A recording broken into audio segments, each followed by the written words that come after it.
다시 한번 주의 가는 길 너의 가는 길에 주의 평강 있으리 평강의 왕 함께 가시니 너의 걸음걸음 주 인도하시니 주의 강한 손 머리 드시니 너의 가는 길에 주의 축복 있으니 영광의 주 함께 가시니 내가 밟는 모든 날 주님 다스리리 너는 주의 길에 걷게 되리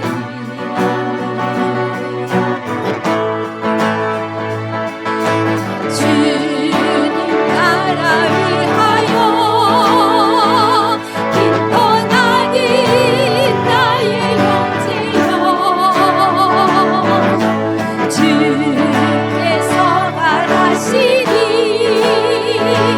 너는 따라 주 이름 부어 꽃이름 벚나 위에 꽃이 피어나고 세상은 내 안에서 주님의 영광 보리라 강하고 담대하라 세상에 계신 주님들 함께 너와 동행하시며 내게 새 힘을 주시리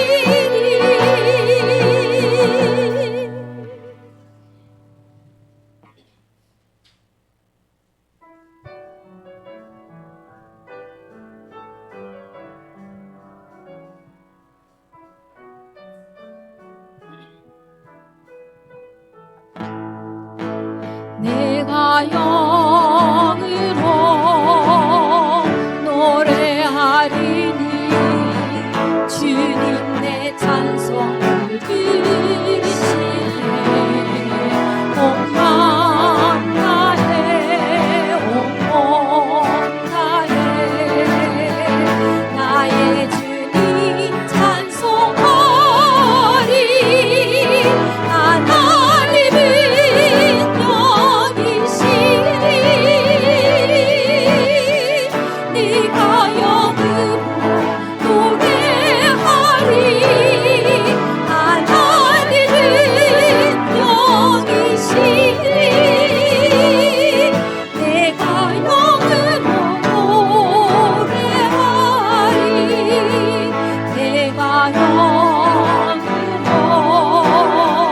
간구하리니 주님 내 기도 들으시네 온 마음 다해 온 몸 다해 나의 주께 기도하리 하나님은 영이시리 네가 영으로 예배하리 하나님은 영이시리 내가 영으로 예배하리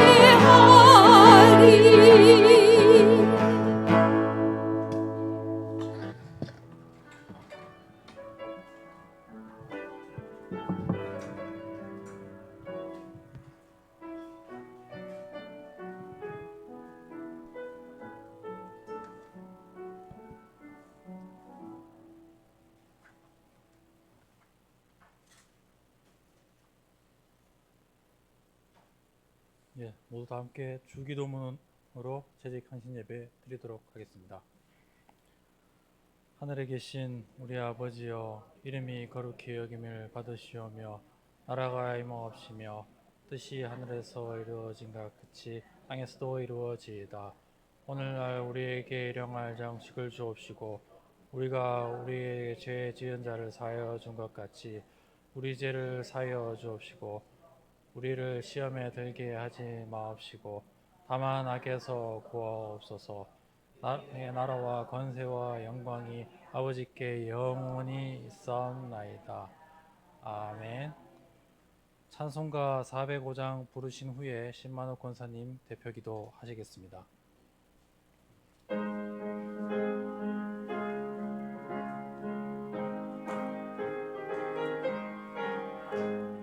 주의 친절한 발에 날이니 항상 기쁘고 복이 되겠네. 영원하신 발에 안기세. 주의 발에 크신 발에 안기세. 주의 발에 영원하신 발에 안기세. 날이 갈수록 주의 사랑이 광명하게 비치고 전성 가는 길 편히 가리니 영원하신 발에 안기세. 주의 발에 크신 발에 안기세. 주의 발에 영원하신 발에 안기세. 주의 보좌로 나아갈 때에 기뻐 찬미 소리 외치고 격과 두려움 없어지리니 영원하신 발에 안기세. 주의 발에 크신 발에 안기세. 주의 발에 영원하신 발에 안기세.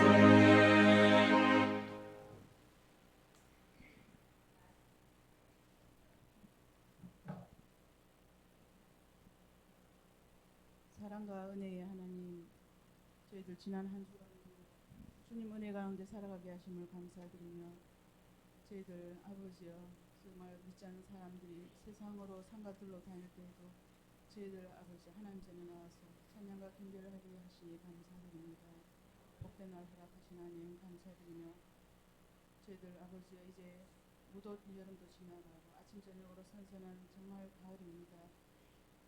옥백가가 무르익듯이 결실의 계절인 이 시기에 저희들의 신앙도 알찬 열매가 되게 하시고 영육간의 강건함으로 채워주시옵소서. 저희들 하나님 앞에 늘 부족한 죄인들이오나 저희들 자녀 삼아주시고 또 귀한 직분 주심을 감사드립니다. 주신 사명 잘 감당할 수 있게 하나님께서 늘 도와주시옵시고 간섭하여 주시옵소서. 저희들이 드리는 이 헌신 예배를 하나님 기뻐 받아 주시옵시고 저희들이 아버지와 부족한 저희들이지만은 저희들이 하나님 앞에 늘 봉사와 헌신할 수 있도록 하나님 늘 지켜주실 줄 믿사옵나이다. 주님 앞에 아멘. 정말 온전치 못한 저희들 다시 한번 주님 나라를 위해 교회를 위해서 봉사하고 헌신할 수 있는 다짐을 할 수 있게 하여 주시옵소서. 아멘. 이 귀한 시간을 통하여 하나님 은혜 베풀어 주시옵시고 저희들이 심령도 굳건하게 하실 줄 믿사옵나이다. 이곳에 세우신 소중한 교회를 하나님 뜻대로 계획하신 대로 세워나가 주시옵소서. 정말 말씀이 살아있고 찬양이 넘치며 믿지 않는 이웃에게도 사랑이 넘치게 하시고 예수 사랑 증거하는 소문난 교회가 되게 하옵소서. 아멘. 또 이 귀한 예배에 정말 귀한 강사 목사님 보내주심을 감사드립니다. 목사님을 영육간의 강건함으로 붙들어 주시고 정말 은혜로운 말씀으로 선포할 수 있게 주님이 함께하여 주시옵소서. 귀한 말씀 주실 때 저희들 아버지여 마음문을 활짝 열게 하시고 정말 한 영혼도 그저 돌아가지 않게 하시고 다 은혜 받는 귀한 시간 되게 하여 주실 줄 믿사옵나이다.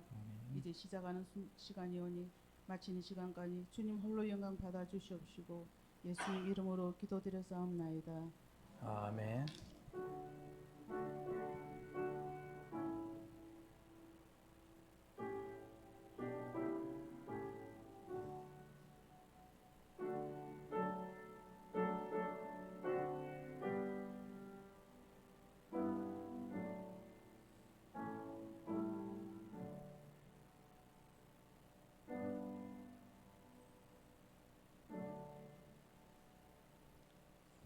네, 오늘 성경 말씀 창세기 39장 1절에서 23절 말씀입니다. 창세기 39장 1절에서 23절 말씀입니다. 제가 가진 성경 60페이지에 구약성경 60페이지에 39장 1절에서 23절 말씀입니다. 그러면 제가 먼저 읽고 성도님들 교독하도록 하겠습니다. 요셉이 이끌려 애굽에 내려가매 바로의 신하 신의대장 애굽 사람 보디발이 그를 그리로 데려간 이스마엘 사람의 손에서 요셉을 산이라.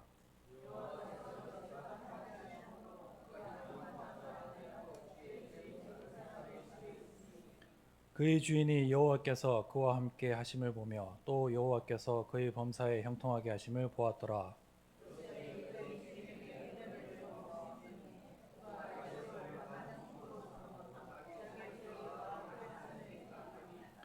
그가 요셉에게 자기의 집과 그의 모든 소유물을 주관하게 한 때부터 여호와께서 요셉을 위하여 그 애굽 사람의 집에 복을 내리심으로 여호와의 복이 그의 집과 밭에 있는 모든 소유에 미친지라.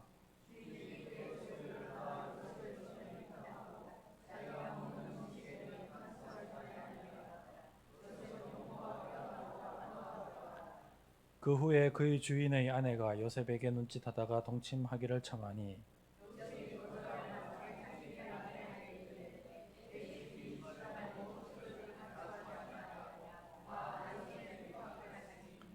이 집에는 나보다 큰 이가 없으며 주인이 아무것도 내게 금하지 아니하였어도 금한 것은 당신뿐이니 당신은 그의 아내임이라. 그런즉 내가 어찌 이 큰 악을 행하여 하나님께 죄를 지으리이까.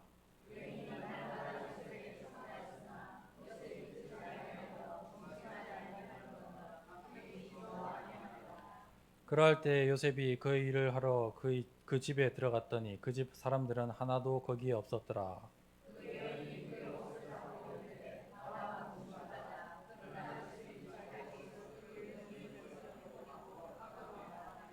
그 여인이 요셉이 그의 옷을 자기 손에 버려두고 도망하여 나감을 보고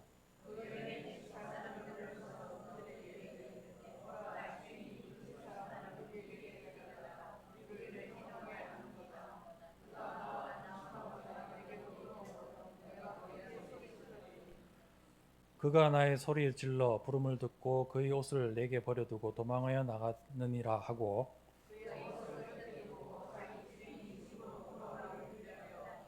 이 말로 그에게 말하여 이르되 당신이 우리에게 데려온 히브리 종이 나를 희롱하려고 내게로 들어왔으므로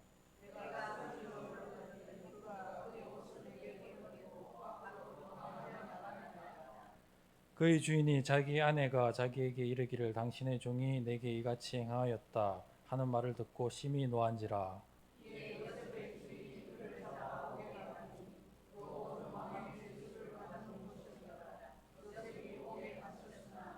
여호와께서 요셉과 함께 하시고 그에게 인자를 더하사 간수장에게 은혜를 받게 하시매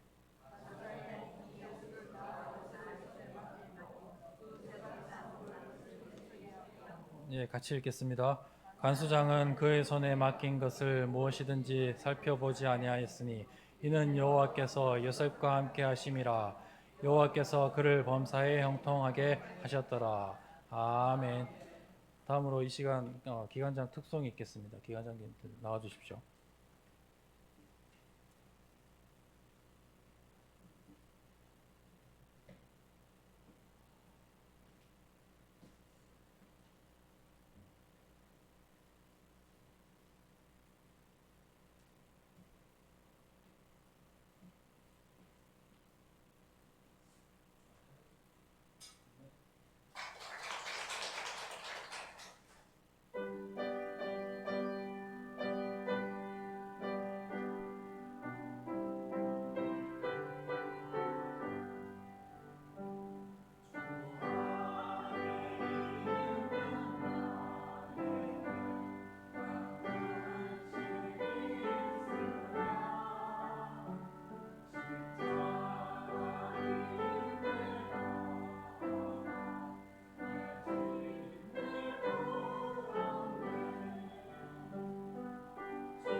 예, 오늘 설교 말씀 임모세 목사님 모시고 제목은 형통한 자는 충성된 자입니다 하는 제목으로 설교 듣도록 하겠습니다. 많은 은혜 받으시기 바랍니다.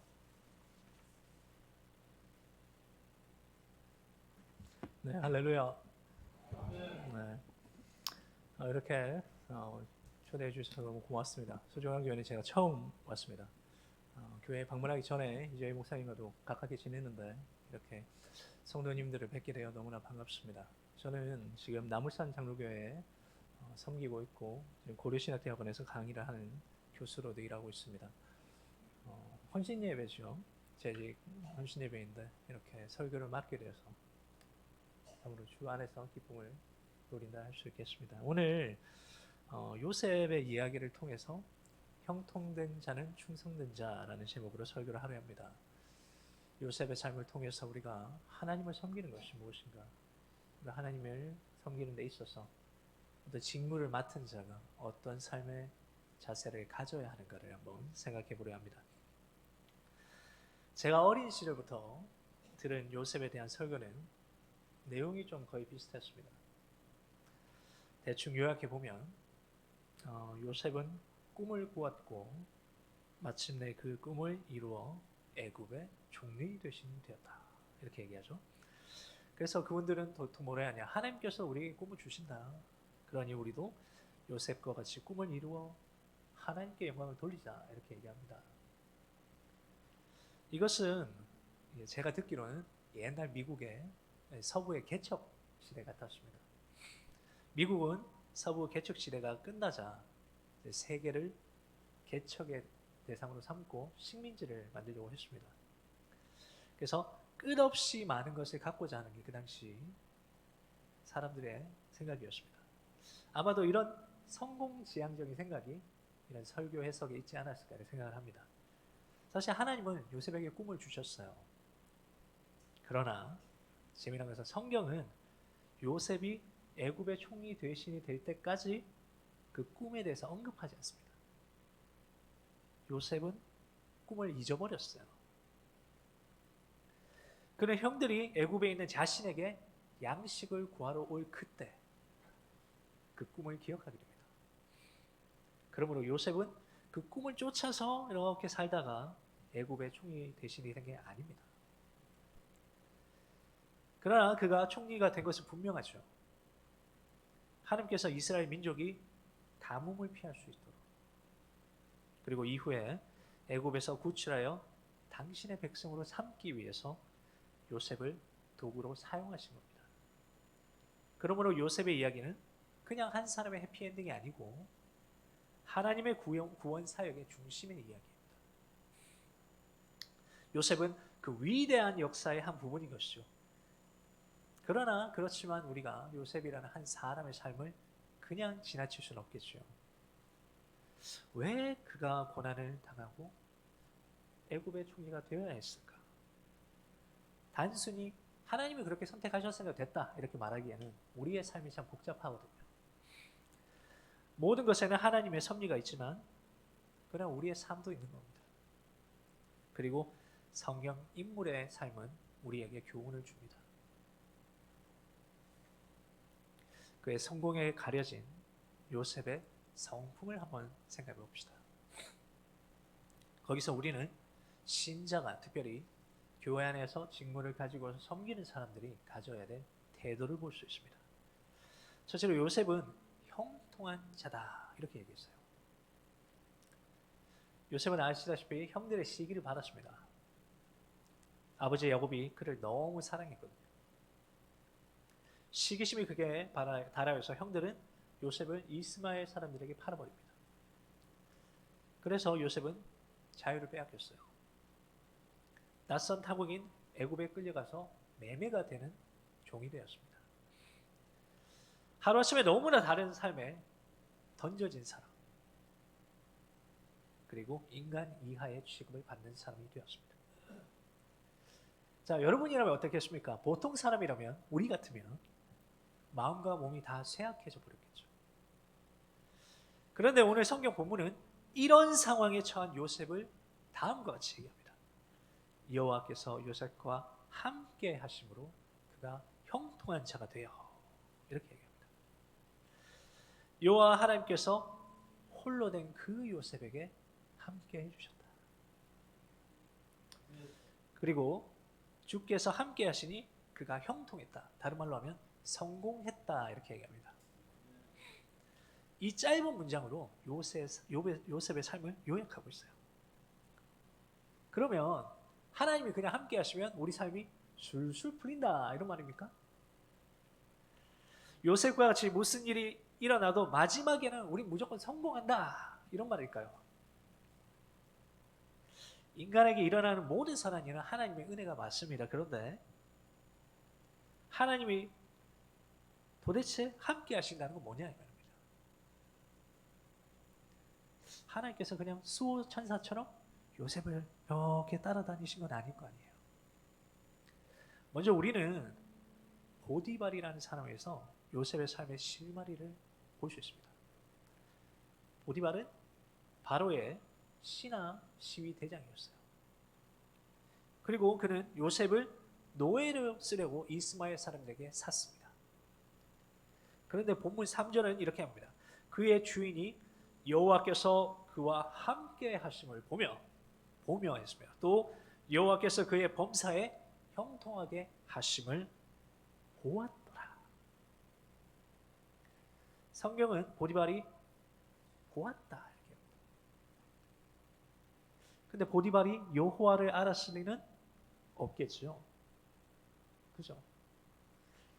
그러므로 보디발이 요셉에게서 여호와를 직접 봤다 이런 게 아니라 여호와께서 함께 하시는 그 증거를 봤다 이 말입니다. 그러니 요셉이 다른 사람들과는 다른 사람이었다 이 말이죠. 그렇다면 실제로 요셉에게는 어떤 면이 있었을까? 우리는 어떤 걸 배울 수 있을까?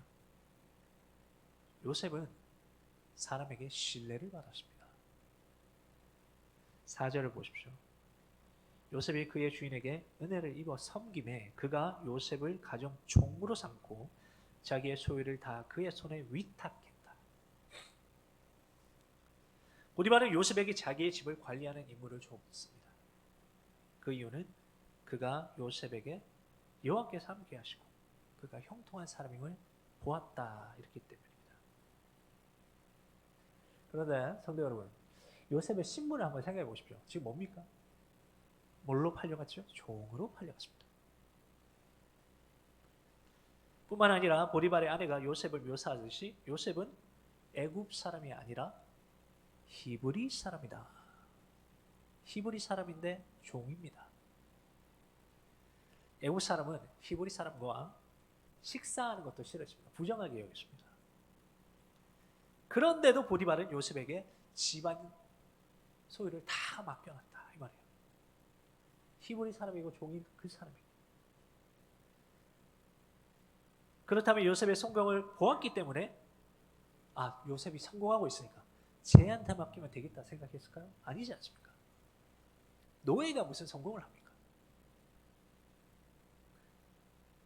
요셉에게 본 것은 보디발은 그의 성품을 보았습니다. 요셉의 성품이 노예라는 그 처지에도 불구하고 보디발을 감동시킬 수 있는 것이었다 이 말이에요. 우리는 선입견을 갖고 사람들 많이 보지 않습니까? 그죠? 쟤는 어디 출신이다. 쟤는 어느 대학을 나왔다. 그래서 그 사람을 성품을 보기도 전에 판단하는 경우가 대다수인데 그런 경우를 뚫을 만큼의 성품을 가지고 있다 이 말이에요. 보디발의 아내가 요셉을 유혹하는 장면에서 그 성품을 깊게 볼 수 있습니다. 아내가 자신을 유혹하자 단호하게 거절하면서 이렇게 얘기합니다. 내 주인이 집안의 모든 소유를 간섭하지 아니하고 다 내 손에 위탁했으니 이 집에는 나보다 큰 이가 없으며 주인이 아무것도 내게 금하지 아니하였어도 금한 것은 당신뿐이니 당신은 그의 아내입니다. 요셉은 주인이 맡은 일에 충실한 사람, 자신이 맡은 직무가 뭔지를 정확하게 아는 사람, 그리고 그 맡은 임무를 자기가 잘 수행할 수 있는 방법도 아는 사람. 5절을 보면 그가 요셉에게 자기의 집과 그의 모든 소유물을 주관하게 한 때부터 여호와께서 요셉을 위하여 그 애굽 사람의 집에 복을 내리심으로 여호와의 복이 그의 집과 밭에 있는 모든 소유에 미쳤다. 요셉이라는 사람이 도구로서 존재하고 하나님이 그냥 그 사람에게 복을 줬다 이렇게 생각해서는 아니 됩니다. 모든 것은 하나님께서 주시는 복이 맞지만 우리 인간 삶을 봐야 합니다. 하나님께서 보내시는 그 요셉이란 그 사람이 자기의 주어진 일을 충실히 행했기 때문에 보디발이란 그 집에 복이 임한 것입니다. 뿐만 아니라 요셉은 그 일을 맡은 그 와중에 자기에게 허용된 경계도 넘지 않았어요. 그 사람은 겸손했다 이 말입니다. 아무리 보디발이 모든 것을 자기에게 맡겼어도 그의 아내만은 건드릴 수 없다는 것을 그는 지켰습니다. 생각해 보십시오, 여러분. 여러분들에게 많은 권한을 주었을 때 우리 어떻게 되겠습니까? 이것도 할 수 있지 않겠나? 그죠? 그러나 그는 그렇지 않았습니다. 어쩌면 사내로서 여자의 유혹이 달콤했을 수도 있는데 요셉은 자신에게 맡겨진 그 권위의 한계를 넘지 않는다. 요셉의 이런 성품은 지금 이 시대와 참 다른 것 같습니다. 현대인들은 내가 맡은 것보다 지금 젊은이, 저도 젊은데 나의 개인의 개성만 중시하고, 그죠? 나 이거 하고 싶으면 하고, 어쩔 때는 책임보다 나의 자유만을 얘기하는 시대. 자신에게 허용된 그것보다 더 많은 것을 원하는 시대. 그러나 잘 생각해 보십시오. 아무리 시대가 지금 그렇다 하더라도 마음속으로는 다른 사람은 도덕적이면 좋겠다고 우리 생각합니다. 우리 그렇지 않더라도 텔레비를 보면 뭐 공인이나 이런 사람들 보면 저 사람은 더러우면 우리는 비난하지 않습니까? 그죠? 우리는 보디발의 성품은 모릅니다. 그는 고약한 사람일 수도 있어요. 그가 어떤 사람이든 보디발도 요셉과 같이 맡은 일에 충실하고 겸손한 사람을 원했다 이 말이에요. 세상도 다르지 않습니다. 아무리 세상이 세속화돼도 사람들은 신뢰할 수 있는 사람이 찾습니다. 바로 교회에 그런 사람이 필요하다 이 말이에요. 요셉은 그런 사람이었다. 맡은 일에 충실하고 자신의 한계를 알며 도리어 함부로 하지 않는 기품이 있는 사람. 그래서 그는 신분에 관계없이 존경을 받았다 이 말이에요. 우리 가운데 아무리 재능이 많고 가진 것이 많다 해도 성품에 따라 자기의 존엄을 잃는 사람이 허다합니다. 교회에서 맡은 일이 있는데도 불구하고 등한시하고 어쩔 때는 나의 임무가 아닌데도 불구하고 그걸 뛰어넘어서 자기가 간섭하는 사람. 그러면 존경을 받지 못합니다. 외적인 건 쉽게 무너지는 모래성과 같습니다. 우리의 처지에 상관없어요. 맡은 일에, 주님께서 맡겨주신 일에 최선을 다하고 자신의 한계를 인정하는 사람이 그 사람이야말로 강한 사람입니다. 또 요셉은 하나님을 경외하는 사람이다 했습니다. 요셉의 형통을 단순히 그가 성품이 좋아서였다라고만 한다면 뭐 세상과 다를 바 없겠지요. 부끄러운 말이지만 예수님 안 믿는데 성품이 좋은 사람 많지 않습니까? 우리가 신자라고 해도 우리 자신을 어떻게 이순신 장군과 비교하겠습니까? 그죠? 죽기를 각오하고 나라를 위해 헌신한 사람이 도대체 역사 가운데 몇 명이나 되겠습니까? 심지어 그는 자신을 괴롭힌 왕에게도 충성했습니다. 그리고 우리 주변에도 교회를 안 다니시는데 참 저분은 존경할 만하더라. 그죠? 얼마나 많습니까? 한 분씩은 그 사람들이 교회를 안 다니는 게 신기할 때가 있습니다. 요셉이 의로운 생활을 한 궁극적 이유는 왜 그가 그러면 그렇게 성품이 좋고 맡은 일에 충성하였느냐? 하나님을 경외했기 때문입니다. 그가 보디발의 아내를 거절하면서 이렇게 얘기합니다. 그런즉 내가 어찌 이 큰 악을 행하여 하나님께 죄를 지으리까? 요셉은 모든 일에 있어 하나님을 경외했습니다.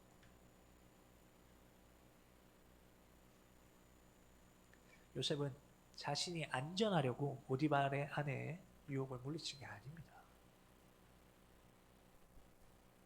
보디발이 내가 이렇게 하면 보디발이 나에게 벌을 줄 건데 그렇게 걱정해서 거절한 게 아니란 말이에요. 그는 오로지 하나님께 죄를 짓지 않기를 원했습니다.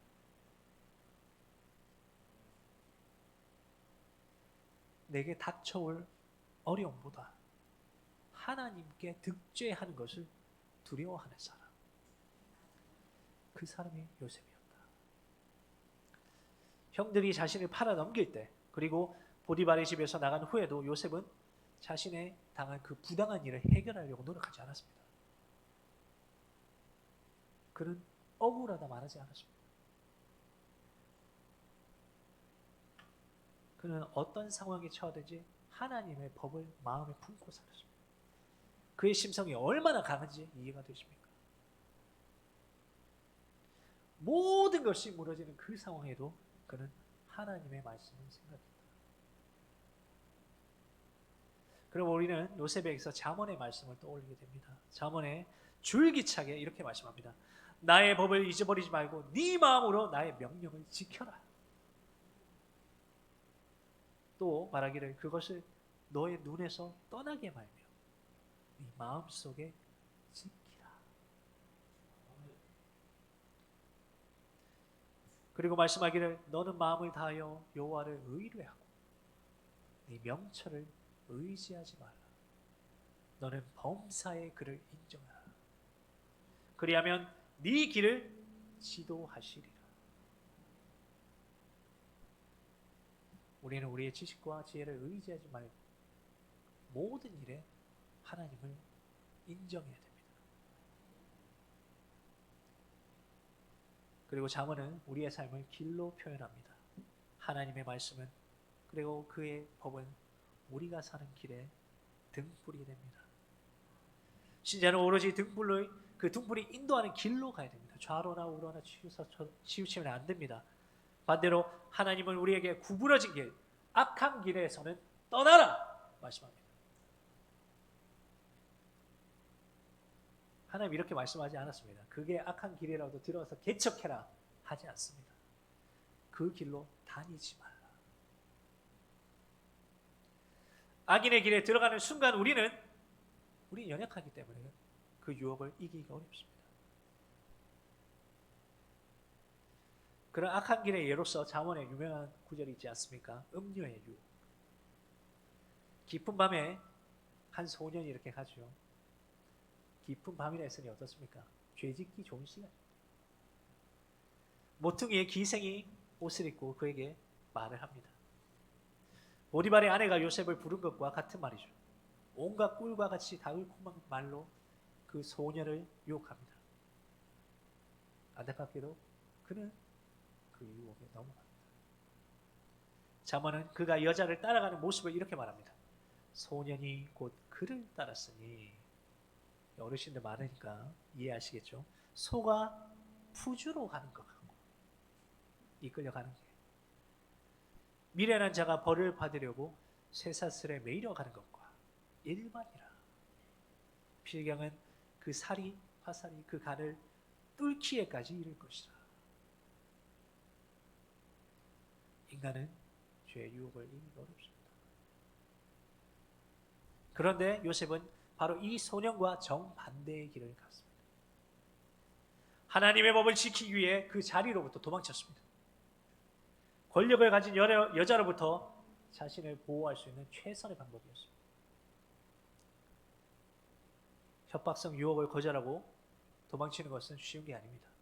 그 이후에 일어날 일을 생각하지 않을 용기가 필요합니다. 그 여자를 거절했을 때 분명 어려운 일이 또 닥칠 겁니다. 그러나 그는 그걸 개의치 않고 그 자리에서 도망쳤습니다. 그는 하나님께 범죄하지 않기 위해 이렇게 행동했단 말입니다. 악한 길에 발을 들이지 않는 것. 요셉은 장원이 말하는 바로 그 사람이었습니다. 그러므로 우리는 왜 그가 형통했는지 깨닫게 됩니다.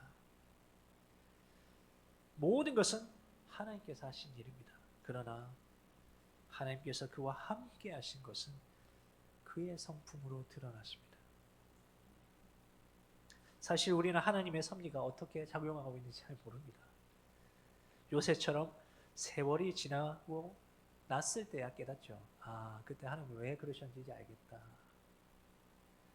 대신에 우리 삶 가운데 우리의 확고한 의지와 노력이 필요합니다. 하나님의 법을 내 마음에 두고 그 마음을 지키기 위해 내 모든 것을 걸겠다는 다짐이 우리에게 필요합니다. 어떤 상황에도 하나님의 법을 지키겠다는 용기를 여러분들 가져야 됩니다. 사실 아무리 우리가 하나님의 법을 지키고 산다고 해도 요셉과 같이 너무 아픈 상황에 보통 사람이라면 자신을 잃어버릴 상황에 봉착할 수 있습니다. 그런데도 우리는 요셉에게서 신자의 너무 멋진 모습을 봅니다. 그는 바로 그 어려운 순간에 신자로서 빛이 났습니다. 노예라는 신분을 넘어서 고귀했습니다. 그러므로 그는 형통한 삶을 살았습니다. 작은 일에도 충성하고 그 일에도 살아계신 하나님을 보는 믿음. 그것이 그가 형통한 이유였습니다. 사랑하는 성도 여러분, 우리는 세상에는 빛으로 보냄을 받았고 또 여기서 직무를 맡아 섬기시는 분들은 바로 이 교회를 위해 보냄을 받은 사람들입니다. 세상이든 교회 안에서든 성공은 부수적으로 따라오는 것일 뿐입니다. 그 전에 특별히 여기서 직분이든 혹은 팀장이든 어떤 직무를 맡은 분들이 계시다면 성품에서 삶을 대하는 자세에서부터 빛이 나야 할 것입니다. 작은 것에도 충성하고 세상과 다르게 나에게 허용된 것에서 삶을 사는 사람, 그것을 넘지 않는 사람이 되어야 합니다. 또 여러분이 어떤 처지에 있든지 그렇게 살 때 사람들은 여러분들을 존경하게 될 겁니다. 교회 안에서 그리고 세상으로 나아갔을 때 여러분들은 교회라는 이름, 기독교인이라는 이름으로 칭찬받고 세상에 빛이 될 것입니다. 소중한 교회 성도 여러분, 우리는 한 번의 기적을 바라는 것보다 지금 하루에 주어진 내 임무에 충실하는 것이 더욱더 거룩한 것입니다. 그리고 나부터 겸손하여 좋은 성품을 가지고 하나님의 일에 충성합시다. 그럴 때 이 교회 가운데 하나님의 영광이 드러날 것입니다. 이번 한 주 하나님의 법을 주야로 묵상하고 그 말씀에 따라 삶을 사는 우리 모두가 되기를 주님의 이름으로 축원합니다. 네.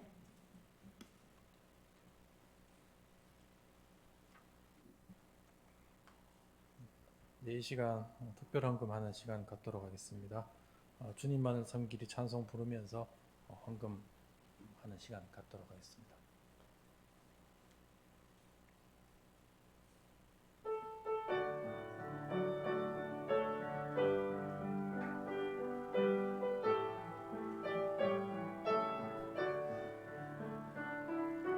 나의 마음속에 온전히 주님만 모셔놓고 나의 정성을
평생 주만 모시고 찬송하며 살리라.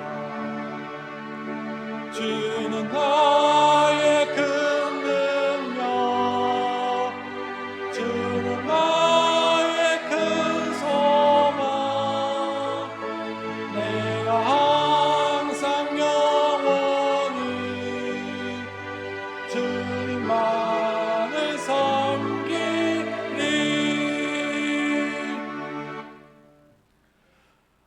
담임 목사님 나오셔서 광고하시고 축복기도 하심으로 재직 헌신 예배 마치도록 하겠습니다.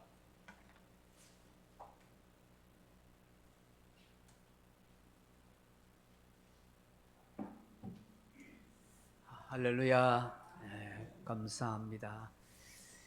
참 우리 성도님들이 다 요셉처럼 형통한 자가 됐으면 좋겠어요. 좋은 성품을, 신실한 성품을 가지시고, 그죠?